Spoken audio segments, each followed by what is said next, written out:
రాజ్నాథ్ సింగ్ గారిని మాట్లాడాల్సిందిగా కోరుతున్నాం.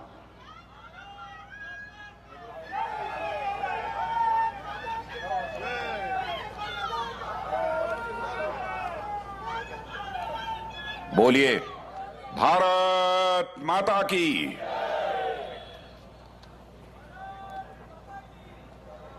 भारत सरकार के मिनिस्टर और सिकंदराबाद क्षेत्र से कैंडिडेट श्रीमान जी किशन जी रेड्डी और आपके बगल के पार्लियामेंट्री क्षेत्र मलकानगिरी के कैंडिडेट श्रीमान इटाला राजेंद्र गारू और हमारे मेंबर ऑफ पार्लियामेंट राज्यसभा के सदस्य और बीजेपी ओबीसी मोर्चा के प्रेसिडेंट श्रीमान लक्ष्मण जी गारू, श्री चिंतला रामचंद्र रेड्डी गारू, श्री वेंकटेश्वर गारू, श्री श्रुति गारू, वी चंद्रशेखर गारू, श्री राजशेखर रेड्डी गारू, श्री शशिधर रेड्डी गारू, श्री कृष्णा यादव गारू, श्री महेश्वर रेड्डी गारू, श्री राकेश रेड्डी गारू, श्री श्याम सुंदर गारू, डिस्ट्रिक्ट प्रेसिडेंट, और यहां मौजूद मेरे सभी सम्मानित बहनों एवं भाइयों.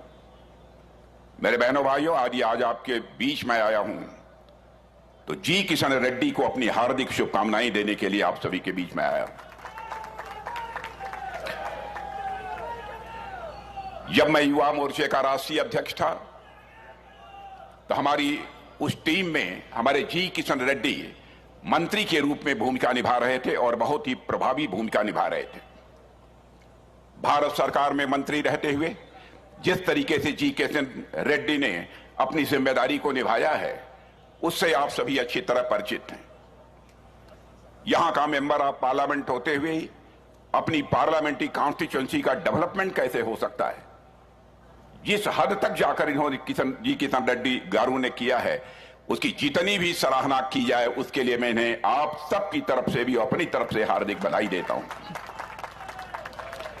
जी किशन रेड्डी का यह कैरेक्टर है क्या आपने देखा होगा, लंबे समय तक पॉलिटिकल लाइफ में रहने के बावजूद इनका कोई पॉलिटिकल अपोनेंट, कोई विरोधी क्यों न हो, हमारे जी किशन रेड्डी के ऊपर उंगली उठाकर नहीं कह सकता कि एक भी करप्शन का कोई चार्ज हो. मेरे बहनों भाइयों, भारतीय जनता पार्टी का जहां तक प्रश्न है, हम राजनीति केवल गवर्नमेंट बनाने के लिए नहीं करते हैं. हम राजनीति यदि करते हैं तो नेशन बिल्डिंग के लिए राजनीति करने वाले हम सब सारे लोग हैं.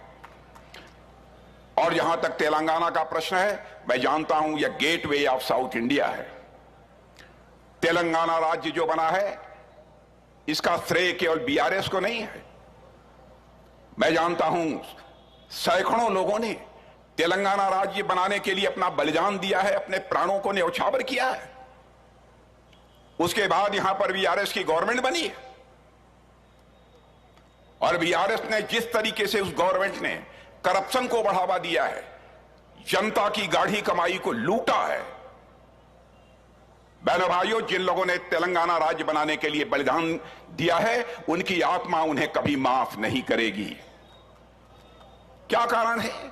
कांग्रेस हो, भारतीय ये बीआरएस हो, ये लोग जब गवर्नमेंट बनाते हैं इन लोगों के ऊपर करप्शन के चार्जेज लग जाते हैं.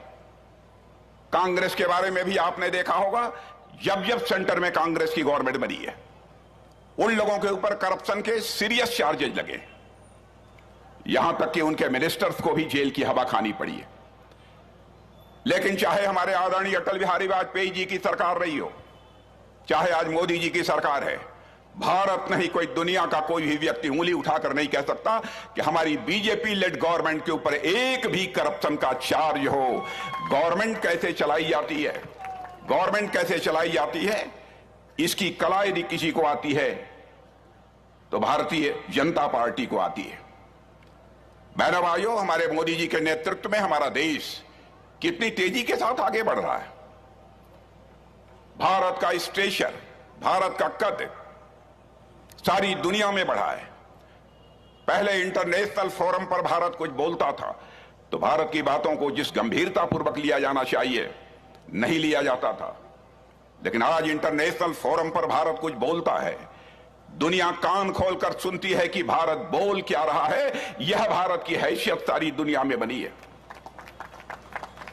इतना ही नहीं, इकोनॉमी, अर्थव्यवस्था के आकार के मामले में 2014 में हमारा भारत दुनिया के देशों में 11वें स्थान पर खड़ा था, लेकिन हमारे प्रधानमंत्री मोदी जी ने वह करिश्मा कर दिखाया बहनों भाइयों कि हमारा भारत केवल 7 वर्षों में जो दुनिया में 11वें स्थान पर खड़ा था इकोनॉमी की साइज के मामले में, वह जंप लेकर 5वें स्थान पर आ गया। और सारी दुनिया के बड़े बड़े फाइनेंशियल फर्म्स, सारे अर्थशास्त्री यह दावा कर रहे हैं कि मोदी जी के नेतृत्व में जिस तरीके से भारत आगे बढ़ रहा है, भारत इस समय विश्व की फास्टेस्ट ग्रोइंग इकोनॉमी है, सबसे तेजी से आगे बढ़ने वाली अर्थव्यवस्था है।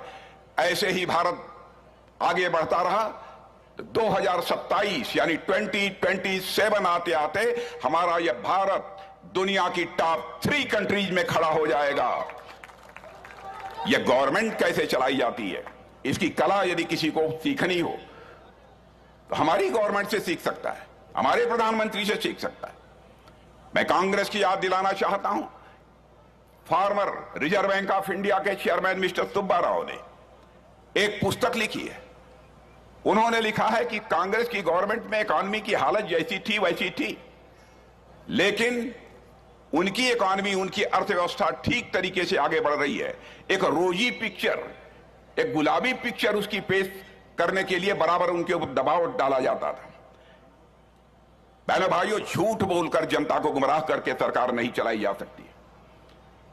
सरकार लूट और झूठ वाली सरकार, चाहे कांग्रेस की सरकार रही हो अथवा ये यहां पर बीआरएस की सरकार रही हो, एक लूट और झूठ की यह सरकार रही है। मैं आज कहने आया हूं कि कांग्रेस अब पूरी तरह से आउटडेटेड हो चुकी है। कांग्रेस पार्टी हिंदुस्तान की राजनीति से लगातार समाप्त होती जा रही है और इस कांग्रेस ने बराबर अपीजमेंट की पॉलिसी की है, तुष्टीकरण की राजनीति की है मेरे बहनों भाइयों। लेकिन भारतीय जनता पार्टी का जहां तक प्रश्न है, यह जाति, पंथ, मजहब के आधार पर राजनीति करने वाली पार्टी नहीं है, बल्कि यह इंसाफ और इंसानियत के आधार पर राजनीति करने वाली पार्टी है। हम सरकार देश बनाने के लिए करते हैं, देश बनाने के लिए चलाते हैं। और भारतीय जनता पार्टी का अब तक का इतिहास रहा है, भारतीय जनता पार्टी ने जो कुछ भी कहा है उसे किया है। हमारे सारे इलेक्शन मैनिफेस्टो पहले के उठाकर कोई देख ले, जो वादे किए थे हर वादे को अच्छी तरह हम लोगों ने पूरा किया है।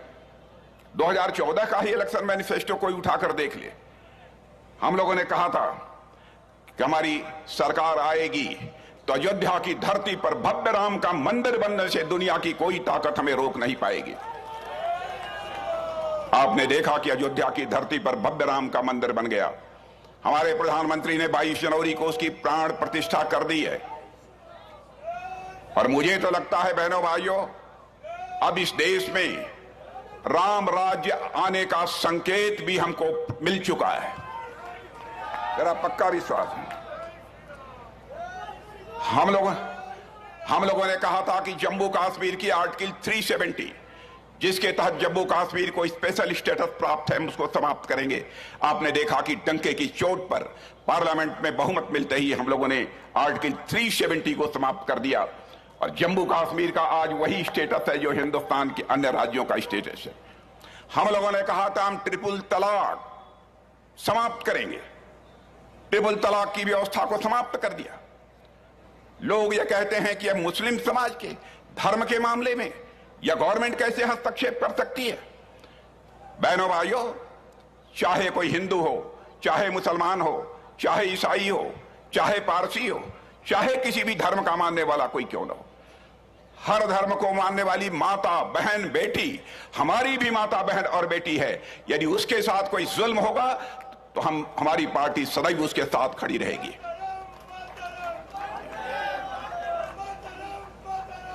हम केवल सरकार बनाने की बार बार चिंता नहीं करते। हम लोगों ने नागरिकता का कानून, सिटीजनशिप अमेंडमेंट एक्ट, सीसीए पास किया। गलतफहमी पैदा करने की कोशिश की जा रही है माइनॉरिटी में कि उनकी सिटीजनशिप समाप्त हो जाएगी। मैं कहना चाहता हूं, किसी की भी नागरिकता इस नागरिकता कानून के कारण नहीं जाने वाली है मेरे बहनों भाइयों। और आगे की भी बात मैं कह देता हूं, इस बार इलेक्शन मैनिफेस्टो में हम लोगों ने घोषणा किया है, हम आएंगे तो यूनिफॉर्म सिविल कोड लाएंगे, यूनिफॉर्म सिविल कोड लाएंगे, समान नागरिक संहिता हम लाएंगे। दुनिया के अधिकांश जो प्रोग्रेसिव इस्लामिक स्टेट हैं, उन प्रोग्रेसिव इस्लामिक स्टेट में बहनों भाइयों यूनिफॉर्म सिविल कोड है। हमारे यहां क्यों नहीं होना चाहिए? लेकिन इसको भी लेकर हम लोगों के ऊपर कम्युनलिज्म का आरोप इन लोगों के द्वारा लगाने की कोशिश की जा रही है। भारतीय जनता पार्टी हिंदुस्तान की अकेली राजनीतिक पार्टी है जो कहती है वह करती है। हमारे वर्ड्स और हमारे डीड्स में कभी कोई अंतर नहीं रहा है। बीआरएस और कांग्रेस के लोगों ने भारत की राजनीति में क्राइसिस ऑफ क्रेडिबिलिटी, एक विश्वास का संकट पैदा किया।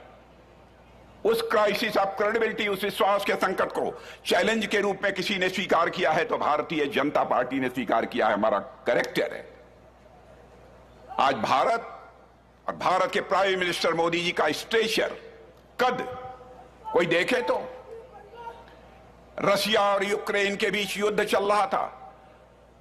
बहनों भाइयों, भारत के हजारों बच्चे यूक्रेन में पढ़ रहे थे। लगातार रूस की तरफ से भी मिसाइल, बम, तोप, गोले चल रहे थे। यूक्रेन की तरफ से भी चल रहे थे। उनके फादर मदर जो भारत में रहते थे, उनको यह चिंता सताने लगी, कहीं हमारे बच्चे जो वहां पर यूक्रेन में पढ़ रहे हैं उनकी जान को कोई खतरा न हो जाए।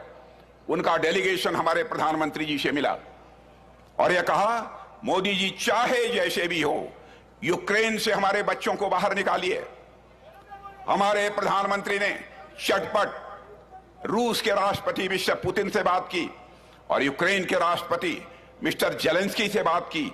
और बहनों भाइयों, हम सबके लिए यह गौरवान्वित होने की बात है, 4.5 घंटे के लिए वार रुक गया और हमारे मोर देन 22,000 स्टूडेंट्स वहां से बाहर हो गए।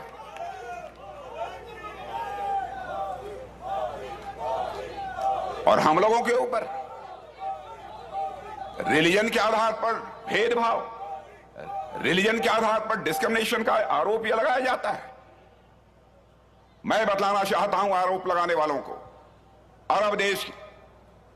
अरब के 5 देशों ने, सारी इस्लामिक कंट्री हैं, अपने यहां के सर्वोच्च सम्मान, सबसे बड़े सम्मान से यदि किसी को सम्मानित किया है तो भारत के प्रधानमंत्री मोदी जी को किया है। मेरे बहनों भाई,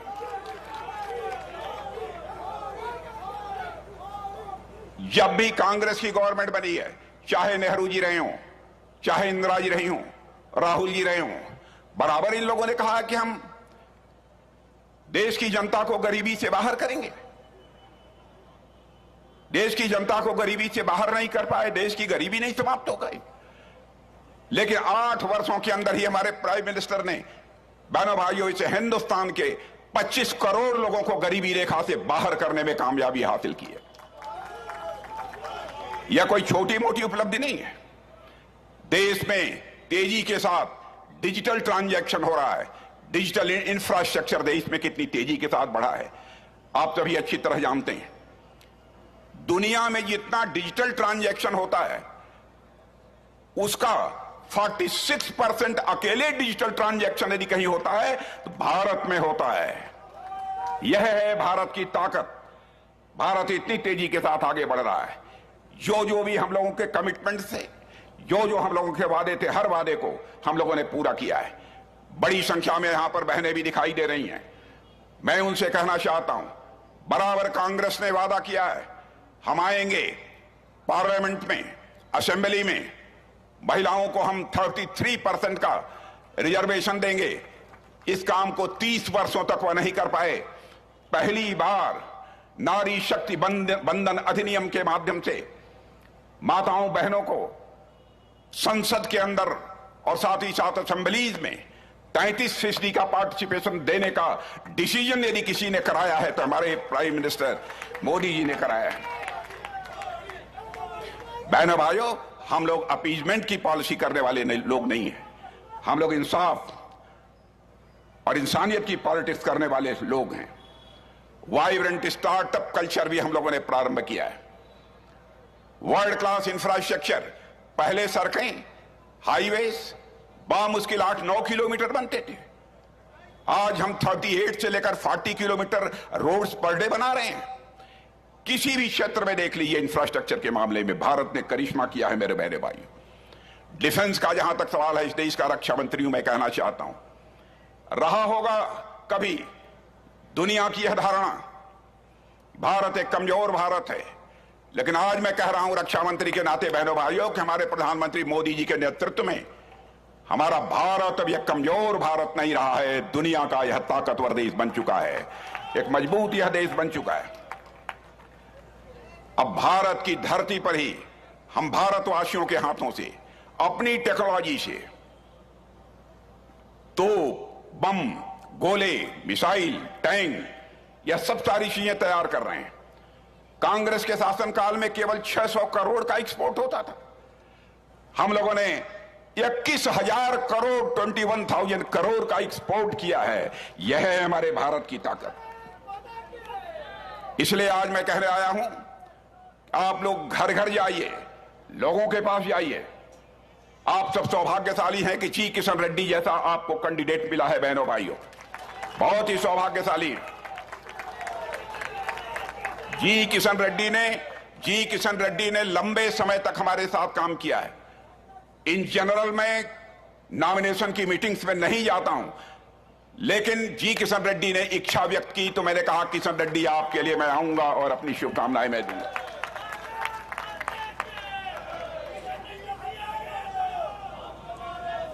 और बहनों भाइयों, मैंने कैबिनेट के अंदर भी देखा है, चाहे कोई सब्जेक्ट हो, उस सब्जेक्ट पर अपना विचार, अपने थॉट्स शेयर करने का काम कोई करता है तो आपका member of parliament Kishan Reddy करता है मेरे बहनों भाई।